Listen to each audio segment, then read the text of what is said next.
Dýrfinna ferðalagi frá 21. febrúar þar sem þú fær höfuðhöggið fram til dagsins í dag. Þetta lítur að vera eiginlega gaman að enda það eiginlega hér. Jú, klárlega. Að ná að spila þennan leik er ótrúlegt. Ég bjóst ekki eins og við því.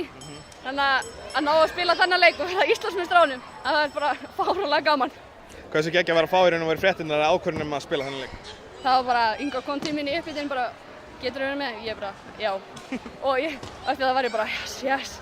Það var bara þvílík gleði. Og svo er þessi leikur, það sem að þetta er hörkuleikur og klárast bara í lokin. Hvað finnst þið vera að gera betur í þessum leik? Við vorum bara, gleðin var uppi, við höfum trú, sjálfstraust, það var bara allt í okkur og við ætluðum að vinna. Það var bara einu sem við hugsaðum að vinna, vera með meiri baráttu og að vinna. Þetta tímabil er búið að vera upp og niður, ég meina þið töpuðu eitthvað 7 leikjum í nóvember, en síðan heldur hvað hefur gerst?